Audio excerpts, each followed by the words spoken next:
हाँ तो बच्चों, आज हम आपको व्यवहारवाद के बारे में बताने जा रहे हैं। 1945 के आसपास समाज विज्ञानों में एक बौद्धिक क्रांति हुई और इस इंटेलेक्चुअल रिवॉल्यूशन को व्यवहारवाद का नाम दिया गया। लेकिन यह रिवॉल्यूशन राजनीति विज्ञान से कुछ ज़्यादा ही जुड़ा हुआ है, इसलिए इसे राजनीति विज्ञान का वैज्ञानिक अध्ययन का सेंसर कहा जा सकता है। अनेक उपागम जैसे संचार सिद्धांत, प्राकार्य सिद्धांत आदि व्यवहारवादी की ही उपज है। व्यवहारवाद एक बौद्धिक प्रवृत्ति है तथा इसे एक निश्चित शैक्षणिक आंदोलन कहा जा सकता है। हम इसे अमेरिकी राजनीतिक विज्ञान की जटिल विचारधारा के साथ जोड़ सकते हैं, जो स्वयं अपने आप में कठोर अनुभववाद, मानव आचरण के संबंध में वैज्ञानिक सिद्धांत तथा सत्यापन योग्य प्रक्रिया के प्रयोग पर चल रहा। अब अगर व्यवहारवाद का अर्थ अगर देखा जाए तो इसकी जो एक्सप्लेनेशन है इस हिसाब से की जा सकती है जैसा कि रॉबर्ट डहल लिखते हैं। रॉबर्ट डहल के अनुसार व्यवहारवाद राजनीतिक विज्ञान के अंतर्गत एक ऐसा विरोध आंदोलन है जिसे इसके अनेक ऐसे वैज्ञानिक जो विशेषकर अमेरिका से रिलेटेड हैं, जो परंपरागत राजनीतिक विज्ञान से असंतुष्ट है। यह परंपरागत राजनीतिक विज्ञान के विभिन्न उपागमों जैसे ऐतिहासिक, दार्शनिक, विवरणात्मक, संस्थात्मक आदि के विरुद्ध एक प्रतिक्रिया। सेकंड, व्यवहारवादी वैज्ञानिक यह मानते हैं कि कतिपय नवीन पद्धतियों एवं उपागमों का विकास किया जा सकता, जिसकी सहायता से राजविज्ञान में आनुभाविक प्रस्थापनाओं और कुछ सीमा तक व्यवस्थित सिद्धांत का विकास संभव है। यह एक ऐसा आंदोलन है जिसका उद्देश्य राजनीतिक अध्ययन को आधुनिक मनोविज्ञान, समाजशास्त्र और अर्थशास्त्र में विकसित सिद्धांतों, पद्धतियों, खोजों और दृष्टिकोणों के निकट संपर्क में लाया जाना। यह एक ऐसा प्रयत्न है जो राजनीतिक विज्ञान के अनुभवी तत्वों को अधिक वैज्ञानिक बनाता है।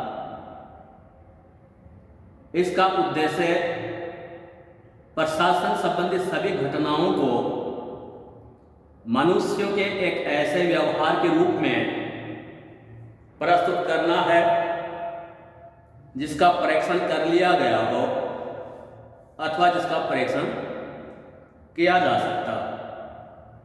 व्यवहारवाद विषय के आनुभाविक तत्वों को अधिक वैज्ञानिक बनाने का प्रयत्न है। डेविड ट्रूमैन के अनुसार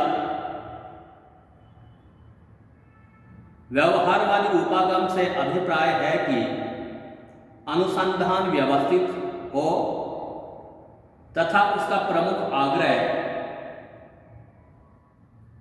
अनुभवित प्रणालियों के प्रयोग पर होना चाहिए। डेविड स्टन के अनुसार व्यवहारवादी शोध वास्तविक व्यक्ति पर अपना समस्त ध्यान केंद्रित करता है। संक्षेप में यह कहा जा सकता है कि व्यवहारवाद एक ऐसा दृष्टिकोण है जिसका लक्ष्य विश्लेषण की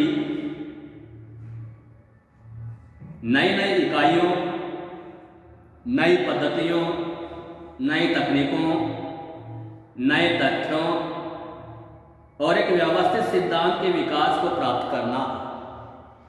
व्यवहारवाद की आधारभूत मान्यता यह है कि प्राकृतिक विज्ञानों और समाज विज्ञानों के बीच एक गुणात्मक निरंतरता। अब जो व्यवहारवादी जो दृष्टिकोण है या उपागम है, इसके विकास के बारे में देखते हैं। तो व्यवहारवाद के विकास के लिए कई जो राजनीतिक वैज्ञानिक हैं वो जिम्मेदार हैं। उन्होंने अपने बौद्धिक परिश्रम के माध्यम से इस उपागम का विकास किया। ग्राम वालास की ह्यूमन नेचर इन पॉलिटिक्स तथा आर्थर बेंटले की पुस्तक द प्रोसेस ऑफ गवर्नमेंट 1908 में प्रकाशित हुई थी। उस समय इन दोनों पुस्तकों का प्रकाशन राजनीतिक विज्ञान की अध्ययन प्रणाली में परिवर्तन का प्रतीक थी।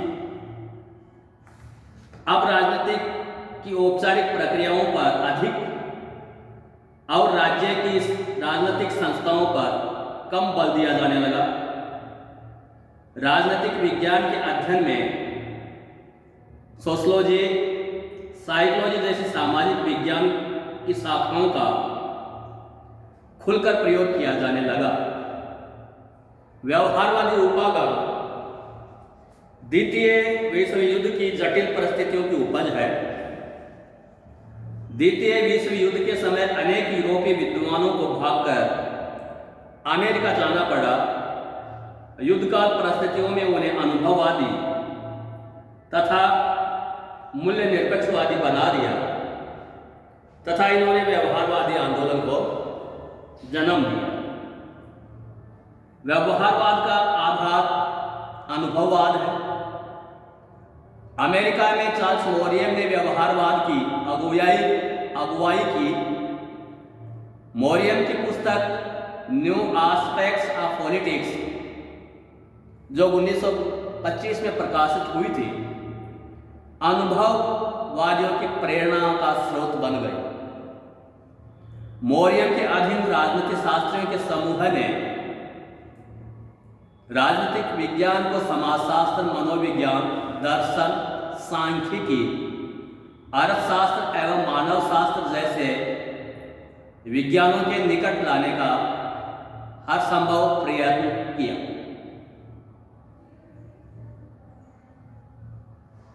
और उसके बाद में शिकागो विश्वविद्यालय की त्रिमूर्ति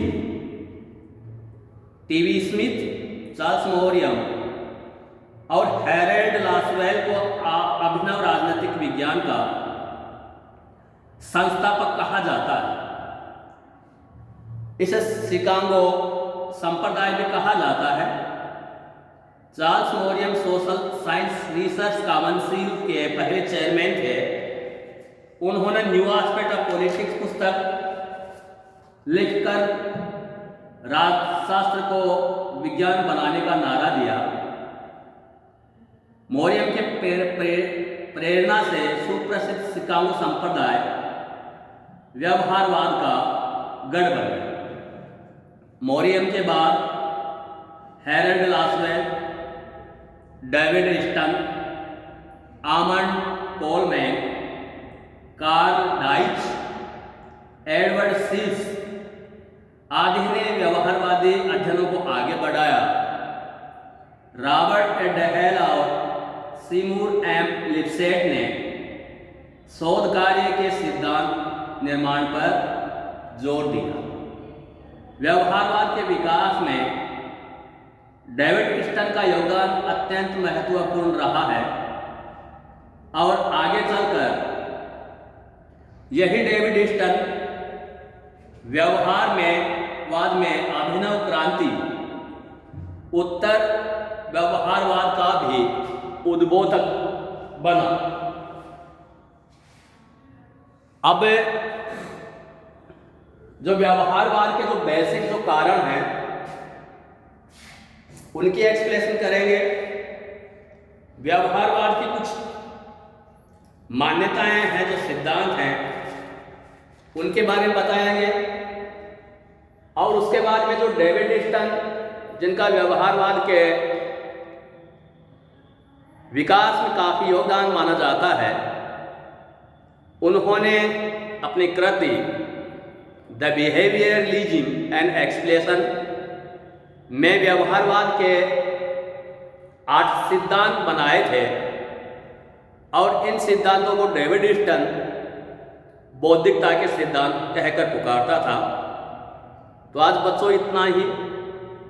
शेष जो व्यवहारवादी जो दृष्टिकोण के ऊपर जो ऑनलाइन पढ़ाई का क्लास है वो कल होगी। आज के लिए इतना ही।